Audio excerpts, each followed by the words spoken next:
now back to Just Energy Radio with Dr. Rita Louise.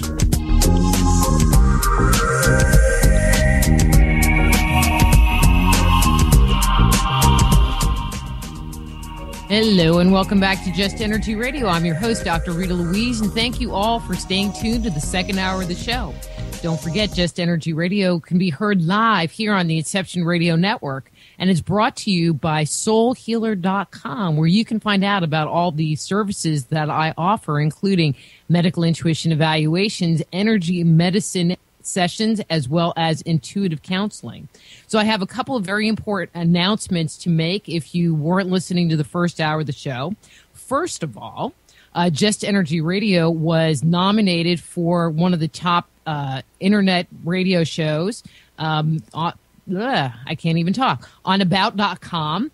And so if you would like to, or I would love it, I would be so honored if you would go to the Just Energy Radio webpage, and if you scroll down a little bit, it has a whole big thing, Just Energy Radio was nominated for, and there's a big, button. And all you have to do is click the button and vote. And actually I was also nominated for Best Medical Intuitive. It's just kind of my year, or maybe it's my month. I don't know. We'll see how it goes. Anyway, I would really appreciate it. You can vote once per day, and the voting goes until March 27th. Or you can vote once per email. Nudge, nudge, wink, wink. Anyway, the other big announcement, I've been talking about this trip to Peru with Brian Forster from Ancient Aliens, and we finally have all the information in order. And so while you're on the Just Energy Radio webpage checking out the archives and everything, we put a big banner right at the top of the page that says, "In the footsteps of Viracocha Tour, forbidden mysteries of the Inca world." And if you click on that page or that picture, it will take you to the web page that has all of the details of what we're going to do, including going to Sacsayhuaman, where they have those like rocks that you can't quite figure out how they carved them and then how they got them into place because they're huge. And we're going to get the opportunity to touch actual elongated heads. And while we're there, we're going to be doing some intuitive work and remote viewing work to see if we can, from intuitive perspective, identify who the ancients were, who the builders of these sites were, who were these elongated head people. Are they human or are they something else? Because no one knows. And I think that using these methodologies, we can get some answers, just like in any ghost hunting investigation. You go in with your meters, you go in with your tools, and you can only get so much insight. But when you go in and use intuitive tools, you can get a lot more answers. And so that's what this whole trip, that's what it's all about. Anyway, in this hour, we're going to be speaking to Monique Chapman and talking about reclaiming your power. Actually, I never know what we're going to talk about when I have Monique on. I put reclaiming your power, but we'll see how that goes. So, intuitive since birth, Monique is a third-generation intuitionist with over 30 years' experience helping individuals and small businesses achieve insights into life purposes, assisting you to embrace the necessary changes to become master builders of your life. She is a strategist for personal and professional transformation. Her background includes a doctorate in metaphysics, ordained minister, Reiki master, teacher, certified hypnotherapist, and author, and radio TV personality. So from MoniqueChapman.com, Monique Chapman. Hey, Monique, how are you? Hello, how are you? I am so good. And so since you've been on the show before, I'm going to dispense with, the how did you get into this whole thing. But since I'm on a new network, for people that are listening to Monique on Just Energy Radio for the first time, if you go to the website and click on her name, it will show you the other interviews that she's done on the show. Yes, it does. Thank you. So cool. Yes. Yeah. Well, we keep all that stuff there. I mean, I've had people that will just go through, they find somebody they like and they'll just go through the entire list of interviews that we've done. So it's pretty cool that way. Yeah, it is. And thank you. Well, thanks for coming on. You're always fun to have. You're welcome. Anyway, but I want to kind of talk about something kind of serious, maybe. I don't know. It's one of those areas that you go, well, do I really want to bring this up or not? But I really understand that you recently lost your grandma. And no, my mom. Mom? My mom was 91. Yeah. Get out of town. Yeah, my mom's 91 years old. January 26th was her birthday, and she made her transition on February 10th. So she hung around for the presents, just like my grandmother did. She hung around for the food because on her birthday, she was in a SNF, a facility, because of the Alzheimer's, the lung cancer, the kidney failure, the pneumonia, and whatever else was going south. And we couldn't handle it at home, so we, had to place her in a SNF, which we didn't like, but that's what it was. She hated the food. And she kept saying, I want some crab and I want some shrimp. So there's this dish that our family makes. So we made the dish for her birthday. We cooked a roast and everything that goes along with it. We invited all of her friends that she interacted with at the SNF or the nursing home to the party, and they ate like there was no tomorrow. She thoroughly enjoyed herself, but the whole time she was crying, and she was crying tears of sadness. Now, she kept saying they were tears of joy, but hello, you're my mother, I know you, but she was crying tears of sadness. Now I know why. Because she was getting ready to transition. Yeah, and she knew that, the 91st birthday and that the time would be, shortly thereafter. And my mom was a stubborn woman, to put it mildly. Her mother used to call her Stubby for stubborn. So it got to the point where I went and I saw her on a Thursday, and she was sitting in a wheelchair in the hallway, smiling and saying hi to everybody because that was her thing. The next day I went back Friday morning, and she was like unconscious in the bed. And I'm like, what happened? And everybody's like, we don't know. And she didn't have anything to eat or drink for 9 full days. Wow. And so it was kind of like that was her last supper. Yeah, I guess. Yeah. Wow. Yeah, but she was happy, she was crying the sad tears, but she was happy, so, But, I've had other clients that have had older parents, and, it's just a matter of time, and they're just they're hanging on to that last thread, and if they're my clients, usually they're advanced enough where I can say to them, it's like, they really want to go, but they don't know how. And so creating these family gatherings, creating these festivities sometimes can be what they need to say, it's okay. Everybody's going to be okay, and I can go. Yeah, we told her, a year ago, because a year ago, at Christmas time, she was diagnosed with the cancer. The doctor said, I'm going to make an appointment for February 22nd, but she won't be here. Just cancel the appointment. Well, of course, that wasn't true because she lived another whole year. So, throughout this year, we're telling her, individually, how much we love her, appreciate her and everything, and that she can go whenever. And my father passed away and a long time ago, and she used to talk about, her mommy, her daddy, and she would say mommy and daddy coming to visit her in the room and having breakfast with her, or they would go on shopping trips and all this. So I'm like, okay, great. She's getting closer. So 2 days before she made her transition, she was a little bit lucid, and she was reaching up and she was going, Mommy and Daddy and George. And my father's name is George. And I said, oh, Mommy, you want to go and be with Daddy? She cursed me out. She's like, no, I want to stay here. And I mean, she didn't swear, so it was like dag nabbit and things like that. And I'm like, oh, okay, well, she really didn't want to go. And I think she didn't want to go because she was a little bit afraid of what was on the other side. Even though I was brought up in a spiritual family, she still had her fears about that. But, I think now that she's there, she's like, yay, it's okay. Mm-hmm. But I think anybody, spiritual or not, when you get to that place, get to that time, and then not knowing, I think it would almost be easier, and please don't have lightning strike me, if you could just pick your own day of transition. Yeah. Versus having it be like, well, it's going to, it might be tomorrow.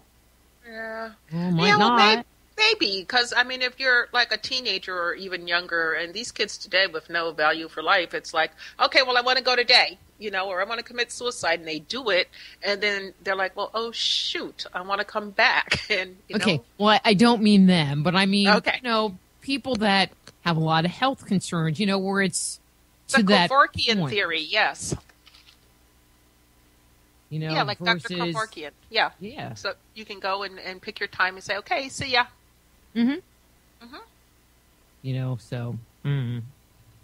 That's a hard one. I mean, my parents are older. They have their, health issues. Actually, I have not seen my parents in 2 years. And I have to tell you, I'm a little scared.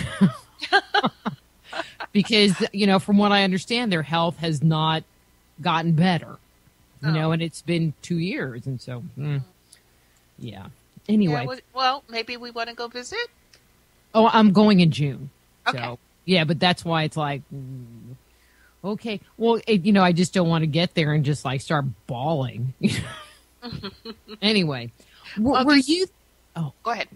Were you present when she actually made her transition?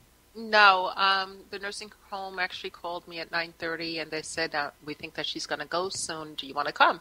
And I said, okay. And I called my sister, and my sister's like, well, how long? And I'm like, I don't know. So I called back, and I said, well, do you kind of have a time frame? Like, is it truly imminent this second?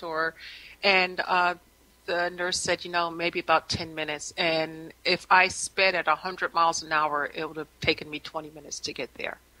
So neither one of us were present, but what we did was we talked to each other on the phone until we thought it was time, and then we hung up, and then we got the phone call from the nursing home. So my sister and I, connected and were present in a way for her, but we weren't physically there. Mm-hmm. But you were connected to her. Mm-hmm. That's important. So has she come to visit you? I hope not. I don't do dead people well. And people say, okay, well, you're a psychic. What's up with that? I don't do people well. Now, I say I hope not. I have 2 dogs, and day before yesterday, Peyton, the older dog, was just having a ball with somebody on the couch. I mean, she was jumping and giggling and playing the way like you wouldn't believe. So I kind of think Ma was playing with Peyton.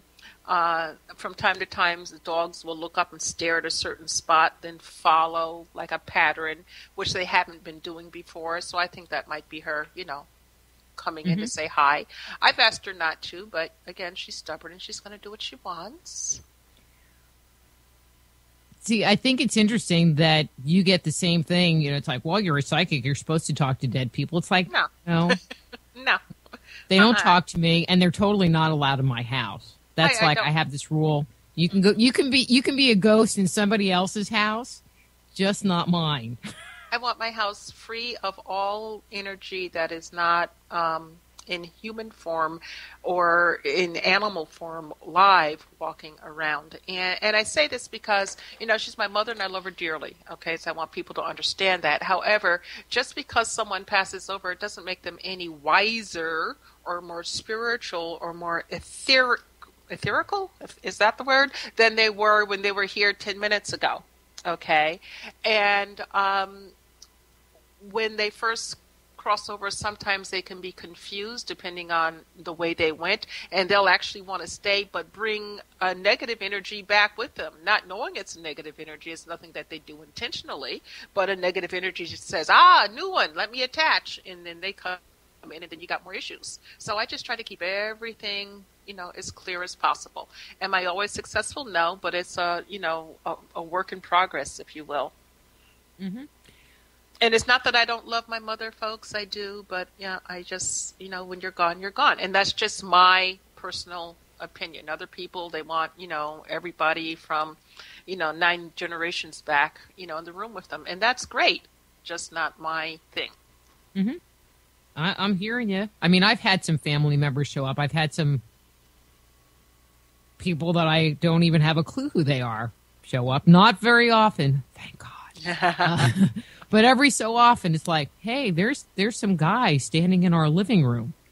This is on the phone to my husband. There's some guy standing in our living room. Do you know who it is? You can only have conversations like that if you're in a family where being intuitive is accepted. Yeah. You know? Yeah, and even sometimes my husband looks at me like, "Whoa," and I'm like, "Okay, you know who I am, so just like leave me alone, let it go." That's right. But what's interesting? I had read the Tibetan Book of the Dead. Okay, there's the Egyptian Book of the Dead, and then there's the Tibetan Book of the Dead, which I thought they would be basically the same thing. But they're really not. I mean, what was interesting was that the Tibetan Book of the Dead, and I'm just taking, a very long text and summarizing it into a couple of sentences. Basically, what that book tells you to do is it gives you these procedures of working with the spirit of a dead person so that they can transition into the other world. Uh-huh. I was like, get out of town. I always thought it was like the Egyptian Book of the Dead, where you go through the tunnels and you have to make all these challenges. It's like, no, you sit by the side of the bed, you read them this prayer, you remind them you're dead, tell them you're dead, go to the light. I mean, it was really kind of bizarre. Yeah. In a very cool way. Yeah, but sometimes it's not even like that, So it depends on how the person goes. If it's a violent car crash that they weren't expecting, it might be 3 or 4 years in our linear terms before they even discover that, they don't have a body anymore because they keep on going. And what comes to mind for me is the race car driver Dale Earnhardt. He has a son who's racing now, Dale Earnhardt Jr. And Dale Earnhardt made his transition doing, I think it was a Daytona 500 race, or it was at least at Daytona. And, it was a car crash. He left. Okay. The interesting thing about it is his son Dale, who hadn't won for a while, he was winning because Dad was doing the driving. Dad would come in, get inside Junior, and drive on around the track. Okay. And so he didn't realize for a while that he had passed away. And then once he finally realized that he was not among the living anymore and went on to his next stage in life, Dale's winning streak slumped, and he was in a slump for a while, but now he's back up on top. Okay, same thing with people who are murdered. I have a friend whose daughter was walking down the street with her little cousin, and some guy came up behind her and stabbed her 32 times. She's still here trying to figure out why she got stabbed 32 times, because she didn't know the guy. She didn't do anything to deserve it, or in her opinion at least. So she's still trying to figure out why, even though it's been about 6 months now, and she is still here trying to figure things out. Now, she will eventually come to terms with what happened to her and, make her transition. But there's nobody sitting by the bed holding her hand or whispering sweet nothings in her ears. I mean, she's kind of on her own to figure it out. And we all are, in my opinion. And I'm not disagreeing. I just thought it was interesting that there is this book that comes from to us from deep antiquity that's kind of giving you this procedure of what they did to, ensure that they don't end up being earthbound, or at least try to make it so that they're not earthbound. It was just kind of took me a little, all right, it really kind of took me by surprise. I'm like, I need to print this up and do an article on it because it's like a ghost hunter's handbook, in a very different way. It truly is. And, sometimes people, they go on the other side, but then they come back. If I could, can I direct people to look at a certain page on my site to look at 2 pictures? Sure. Okay, so if you go to MoniqueChapman.com, you click on the healing link, and then you go to Spirit Release Therapy. So my website, then healing, then Spirit Release Therapy. And then if you go down about a quarter of the way down the page, you're going to see a picture. And in the picture, it should be quite very distinct for people who are looking. Are you going there, Rita, or should I just describe? Yeah, and of course, I'm going to put a link in the chat room, but my computer's being very slow. Very slow. There we go. Okay, because there's 2 pictures there that I'd like for people to look at. And if you look at the first picture, and it's about a quarter of the way down the page, you're going to see this like white, I don't know, it looks like somebody shook the tablecloth. And that is a ghost. And what's next to it is a head, a neck, shoulders. The head has 2 eyes, a very distinctive nose, and a mouth. That picture was taken at my mother-in-law's 85th birthday by my youngest son, who at the time was 9. Okay. Now, if you go a little further down the page, you'll see this really weird-looking man grinning, and that happens to be my husband. But if you look around him, boy, if he looked like that now. But anyway, if you look at him, again, to the left side, you see this white thing like a tablecloth, and that is the ghost. And if you look around my husband, around the shoulders, you will see, if you look very carefully, it looks like a hand, fingers. And on his left shoulder is like the thumb, and then if you go around to the right side, there's the index finger, middle finger, ring finger, and then the pinky, but the pinky is sticking kind of straight up. And that's how my father-in-law always, always, always held his hand, with that pinky sticking up. So my husband's dad came back to give his son a hug at his mom's 85th birthday party. But that's the thing that people don't understand. They're of the opinion that, if you're a ghost, you're this earthbound spirit, and that you can't come back. I had a lady who her brother, she was a twin, and her brother had passed, and her brother was coming around, and watching over her. And people were telling her, well, you need to send him on. You need to send him on. You need to get rid of him, blah, blah, blah, blah, blah. And it was tearing her up. But when I looked at her brother's energy, he had transitioned. He had gone into the light and was back watching her. And I'm like, there's nothing wrong with that. It's not like he's around you 24/7. Exactly. And they all come back and check in.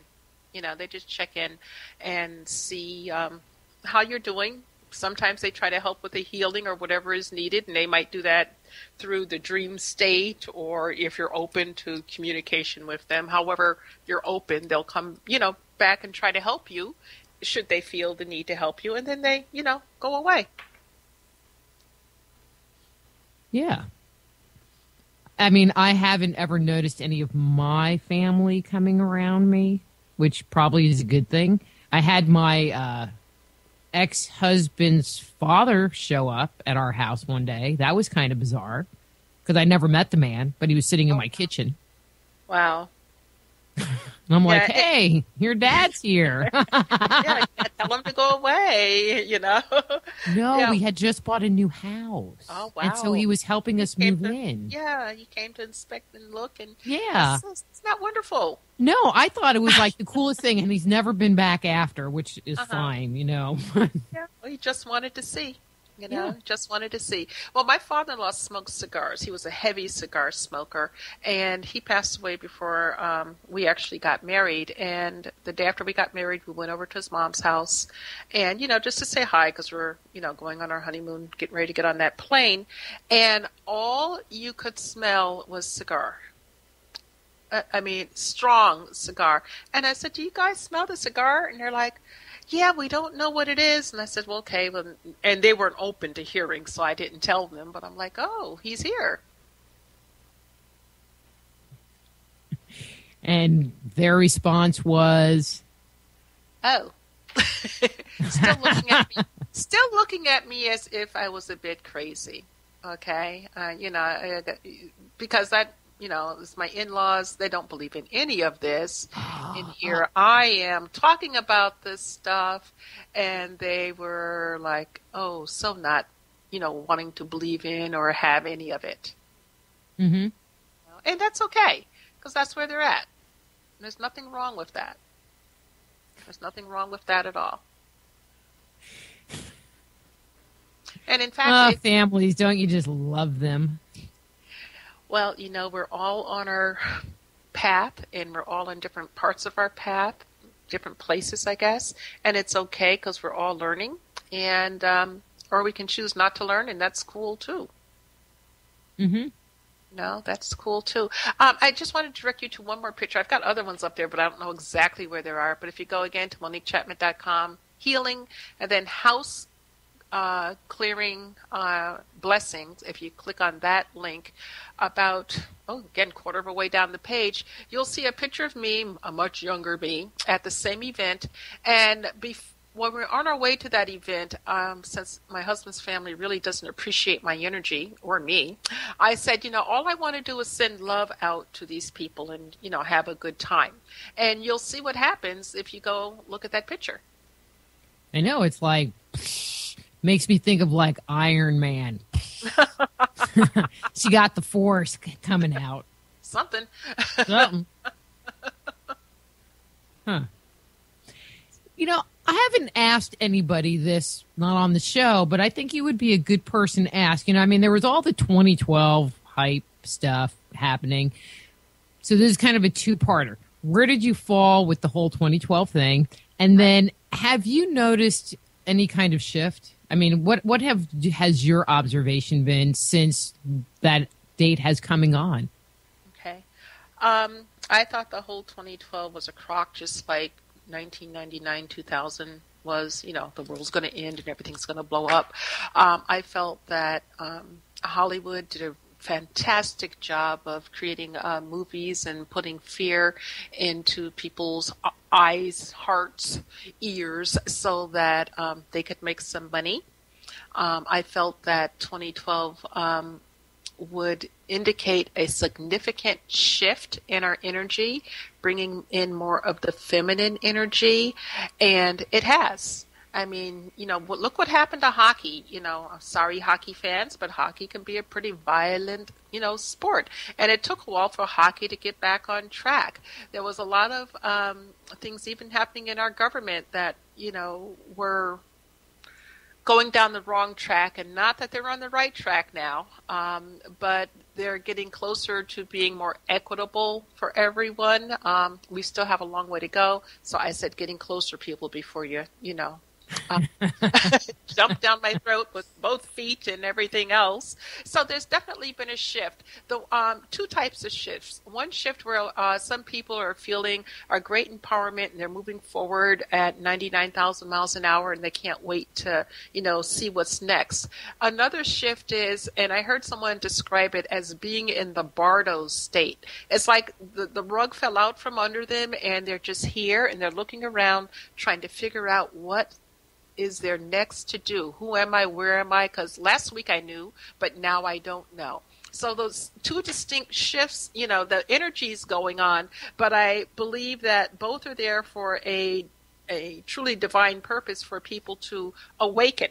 The people who have already figured it out, they can awaken and help other people. And the people who are looking to find themselves, it's time for reinvention.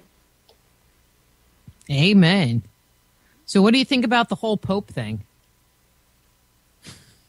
Oh, well, I don't go Catholic. But it's not like a Catholic thing, It's just, a Pope thing. Yeah, and I don't. And because we're talking. I don't know. It just came in my head, and I just thought it was very interesting, since we were kind of talking about transition, that, head of probably one of the biggest or of the biggest. All right, they have the most money, other than maybe the Rockefellers. No, they have more money than them. They have more money than God. Anyway, that he would quit.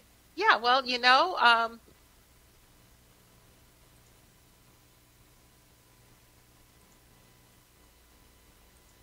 not a predicted. No, but I think around the Pope that with the resignation, something was about to come out, but it's still going to come out about him that's really not going to gel well in his favor, okay? And he needed to just kind of take a back seat and try to get out of the limelight so that he could live out the rest of his days in relative peace. What's going to be more interesting is who they put in his place. No kidding.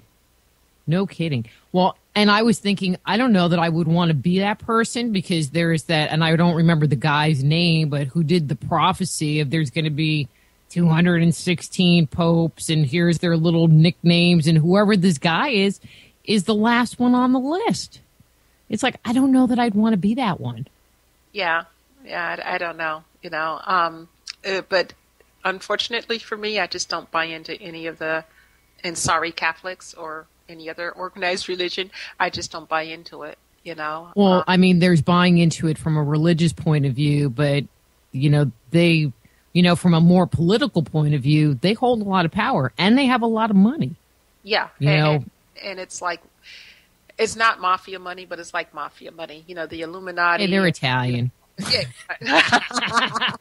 Well, didn't think about that when I put my foot in my mouth, but there's a lot of power. I mean, that's the only way that they can control people back then is to, gain power over and have knowledge that not the common man had. And now with the computers and the internet and communications being that the way that they are, anybody can find out just about anything about anyone at any time, and the power is being stripped away. So it's like this great big old sour onion where the layers are being peeled back, and I think it's going to be very interesting what we see at the core, because it's not going to be holy and Christ-like. Well, I don't know that they've ever been holy or Christ-like. Well, they say they are. Well, I know, but, they have their library, and somebody goes, well, there's not really anything there. It's like, excuse me, there's like, I would assume, all right, and I'm making some assumptions here, records from the Crusades, like what all did they get, and records from the Inquisition. I mean, they keep records, and all of that's stored there, and I just... just from the historical value, I don't know that it would put them in a very good light. Oh, but exactly. From the historical value, it would be quite the seas. Mm-hmm. Well, and it's going to be interesting because I think within the next 10 years, max, probably a lot sooner than that, the truth is going to come out. I mean, everybody's truth is coming out on some level. So, ladies, if you're cheating on your man, it's going to come out. Men, if you're cheating on your woman, it's going to come out. And I'm not saying cheating's a bad thing. You do what you got to do. Okay, no judgment on that. But I'm just saying truth on all levels is going to come out. Exactly. For all of us. Well, and it seems like that's, is happening, excuse me, whether we want it or not, that it's just kind of like bubbling to the surface from weird sources that we don't even know how it happened. So, yeah, so it'll be interesting to see, and even going back to, the time that Earth was created and, who populated us and the whole 9 yards. I mean, all of that's going to come to light. I think it's going to be thrilling for some people, and people who are truly entrenched into the dogma of religion, they're going to become quite afraid of who they are, afraid of who their neighbors are. Oh, just don't even get me started on that one. I mean, because, you know what my new book is about, and Man-Made, The Chronicles of Our Extraterrestrial God. Get your copy online today. Anyway, I just snuck that in there. That was pretty slick. But anyway, my observation is that either people get it or their mind is so entrenched in the book, and they'll say, oh, well, but the Bible doesn't say this. I just got this nasty old nastygram from someone about one of my videos, saying, well, you don't know what you're talking about because, it's in the Bible and it's in the book of Enoch. And I'm thinking, okay, there's the Bible and then there's a Bible Apocrypha, Enoch. It's like, well, what about like these myths that come from like other countries? Maybe they have some value too. No, they don't count. Come on. Well, and I think with our more globalization and that exchange of information that you're talking about, we're being exposed to other cultures, other beliefs, other things that weren't available before.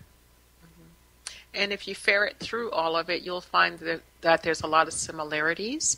And I mean, you got to, watch out because there's a lot of BS, and I do mean bullshit, or you could say belief systems that are out there that are not, necessarily true. But so as you, wade your way through everything and you figure out what makes sense for you, because it might not make sense for your neighbor or even your child, but it makes sense for you, and at least that's a starting place to move forward with. So have you noticed that more people are accepting their intuitive nature? Yelling, kicking, and screaming, but yes. And why do you mean yelling, kicking, and screaming? Because it's interesting. They'll call for validation on what they saw or what they felt, and I'm like, yeah, you're right on. Yay, you're paying attention. I do my little happy dance. And they're like, but I don't want to know that. And I'm like, but you already know. So, you can't take it back, so just embrace it. And said, you're going through a growth spurt, and they don't want to do the growth spurt because they're not truly understanding what being intuitive it is. I mean, they think that, oh my God, I'm going to see dead people all the time, and I'm going to see horrible tragedies or, anything that's negative. And there, a lot of positive to be seen using your intuition. For me, your intuition is just being aware. And if you're aware of your physical surroundings and what you can physically see, you will very soon thereafter tap into the unseen around you. It just happens. You don't have to take a course that's going to, cost 10 grand or, be validated by someone or certified by someone. You can just do your own thing. Mm-hmm. But I think having some kind of direction, or that feedback, I mean, to me, there is so much about the validation, and so what you were saying, it's like, well, they said, well, I had this experience and you validated them, and if you don't have that validation, then you have these experiences and you don't really know what's going on. Yeah, you think you're going a little bit loony sometimes, so it's good to have the validation, but then to trust the information that you receive, because when you receive information and you just go with it, you're right about 85% of the time. When you receive information and you're, analyzing it and going back and forth, 50% of the time you make the wrong decision, and then you go, oh man, if I'd only followed my first thought. Well, that was your intuition. But it's a whole thing of learning to trust. It's like using the GPS. Sometimes it's hard to trust that GPS system in the car.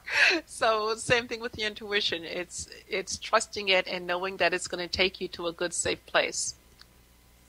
Well, see, I like to just tell people if you're not sure, if there's uncertainty, that usually means no. Let's just make it easy. If you're not sure, it usually means no. Uh-huh. Because it usually does. It does. And there's little tips, tricks, if you will, where you can pay attention to your body, because our body is our biggest barometer, and find out if you have an intuitive hit. And one is just simply standing up with your feet shoulder length apart. And this has to be a yes or no question, by the way. And those of you who want to, you can try it right now. Stand up, feet shoulder length apart, and say out loud, is my name whatever your name is, and then pay attention to your body. And then say, is my name, and give it somebody else's name, and pay attention to your body. The yes or the truth answer, the body will always lean forward. The lie or the no answer, the body will always lean backwards. So you could be standing there talking to someone, having a conversation, and I don't know if you've ever done this where your body just starts to move and you're not really consciously making it move. Well, your body's talking to you about what they're telling you. See, things like pendulums and I'm trying to think of the other one, dowsing rods and any of those kind of things, none of them work. Muscle testing, don't work for me.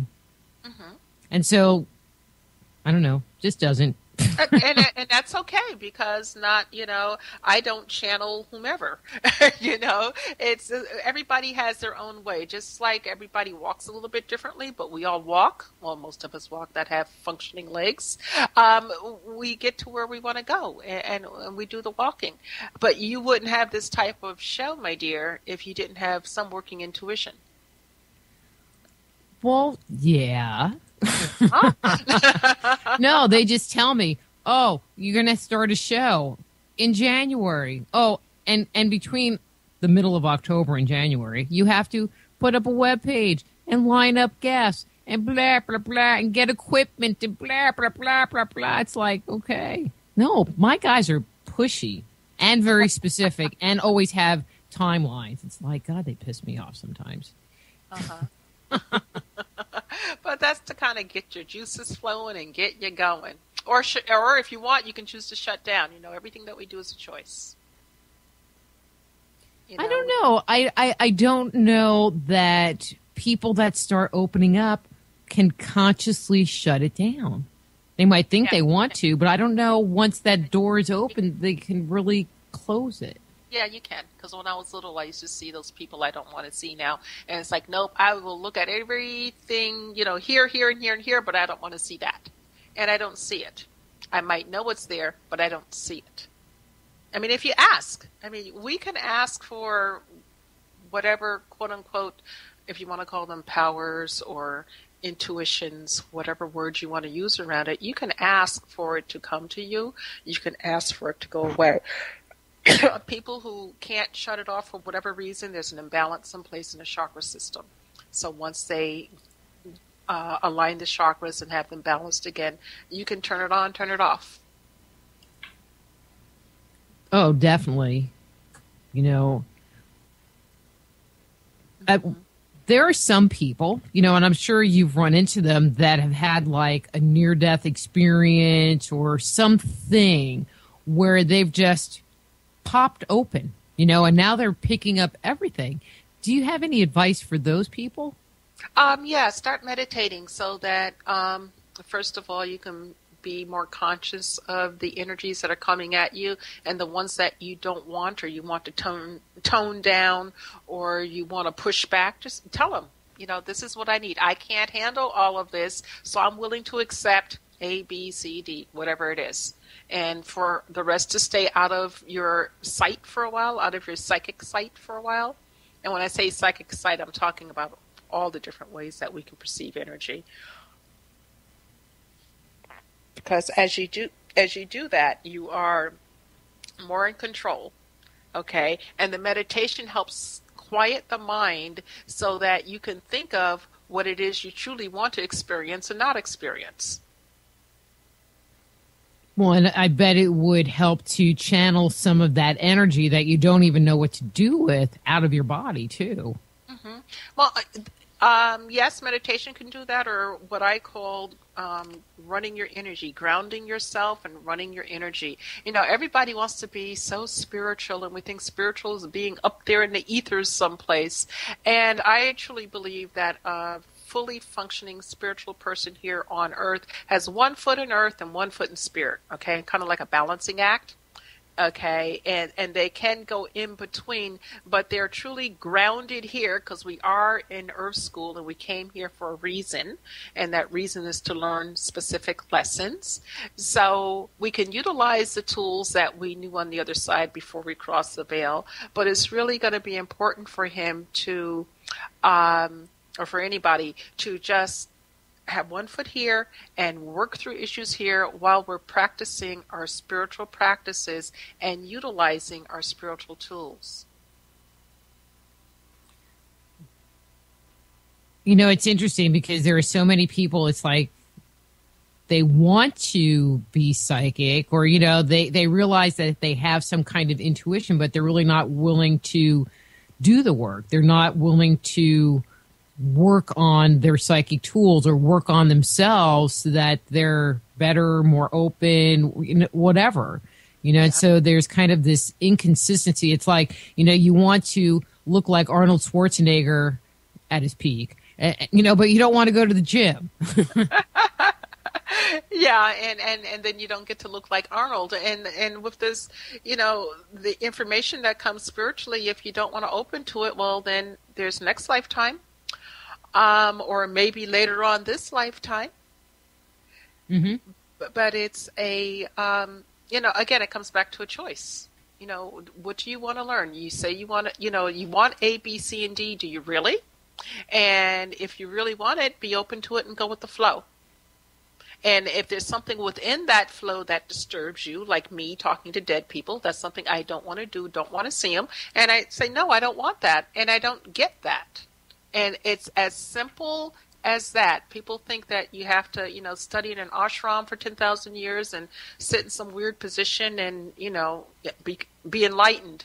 No, you have to wear those cool clothes, Monique. Oh, okay. Well, I do. And lots of crystals and, Well, now, girl, I do wear my crystals. And let me tell you, right now I've got 4 on the left arm, 4 on the right arm, and 1, 2, 3, 4, 5, 6, 7 around my neck. So I do wear my crystals. I believe in those. But do you got your woo-woo dress on and everything?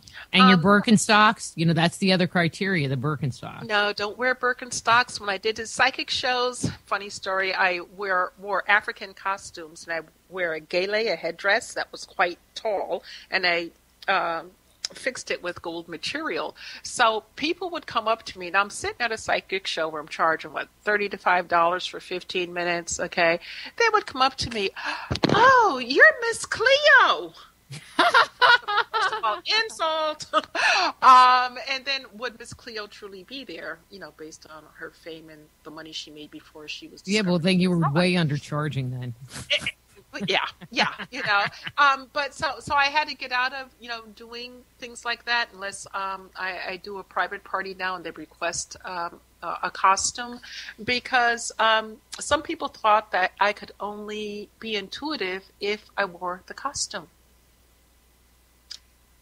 And that's okay. When I do shows, I wear suits, or some kind of, I'm kind of scrawny. And so like the woo-woo dresses, I can't wear them. They look awful on me. They just look like I just kind of put a sheet on, they just, or put a giant towel on. Yeah, well, I don't do the exact woo-woo. If you look at my website, you'll see some of the, the outfits, and they're like stunning right. and queen-like, because I'm the queen sometimes. But you own it. But I'm not a woo-woo type of girl at all. I'm straight to the point. Sometimes, well, not sometimes. A lot of times people tell me I'm blunt, but I tell you what I see, and I don't filter it, because even though it doesn't make sense for me, it might make perfect sense for you. I guess that's why we get along so good. I tell my clients, especially if I think they're a little tender, I'm like, you have just entered the land of bluntness.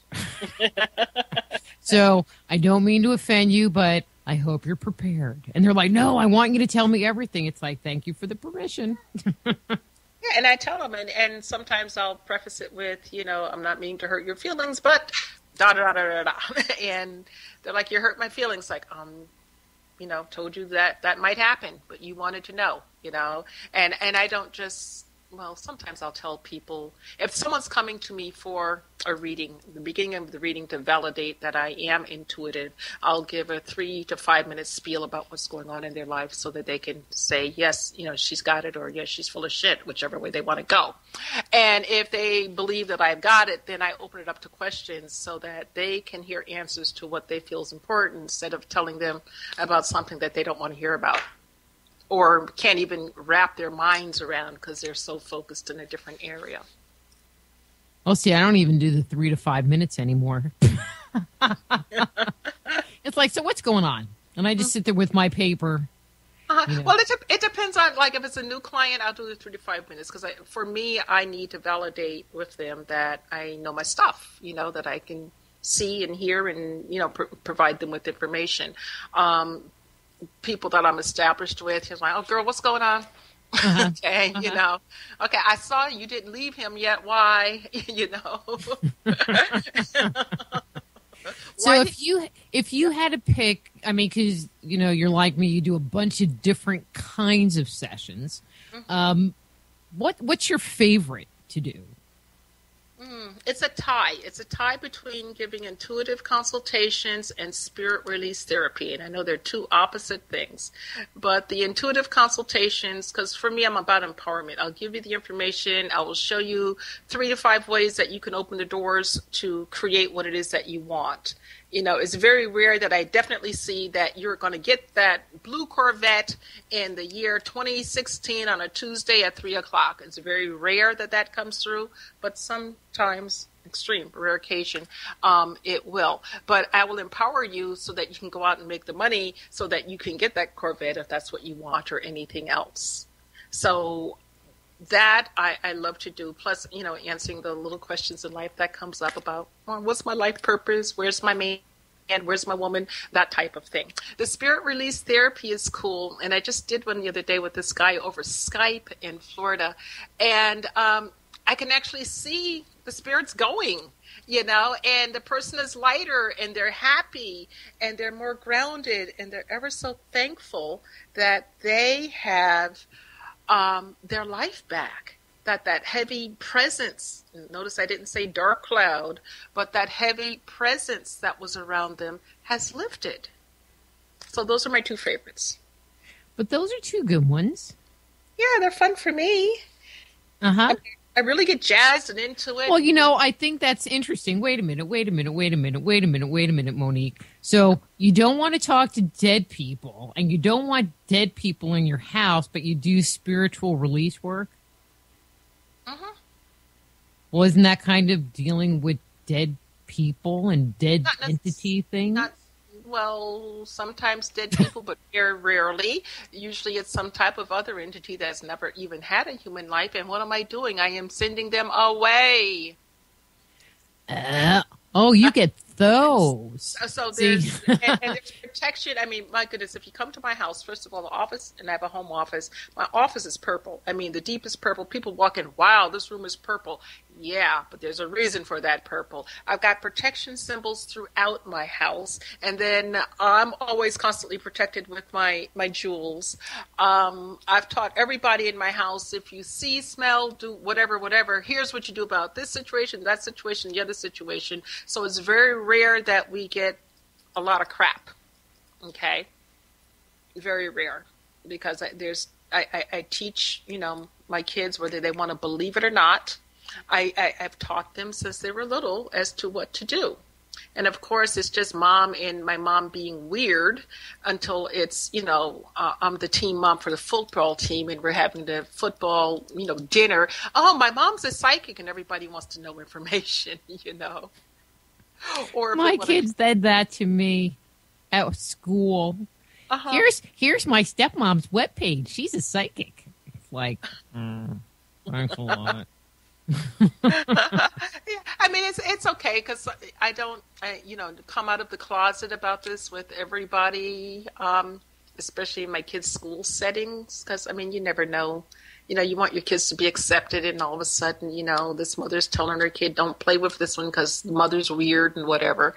So I tried to keep that as pretty much under wraps as possible. But when they were comfortable, they came out and shared with their friends, and it was no big deal.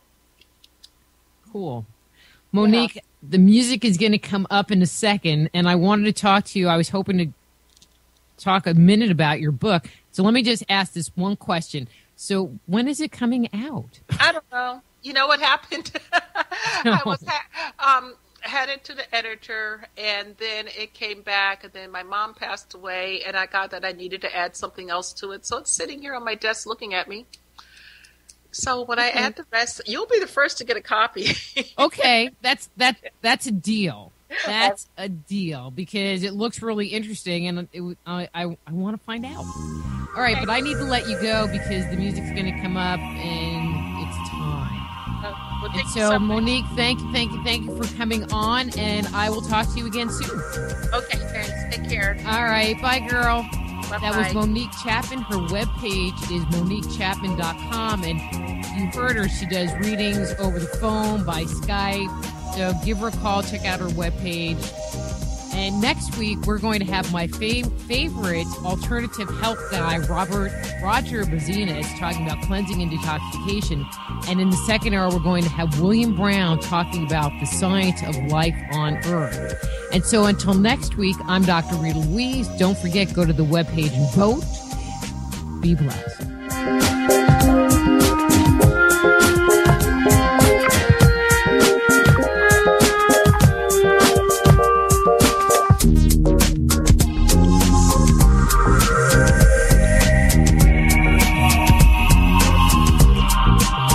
Join host Dr. Rita Louise each week at this time for Just Energy Radio.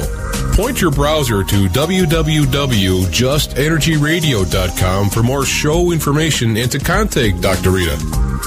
Until next time, remember, it's all just energy.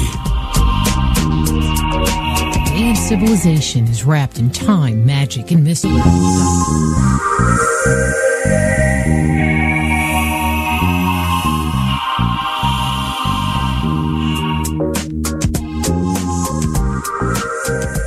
Welcome to Just Energy Radio with your host, naturopath and medical intuitive, Dr. Rita Louise.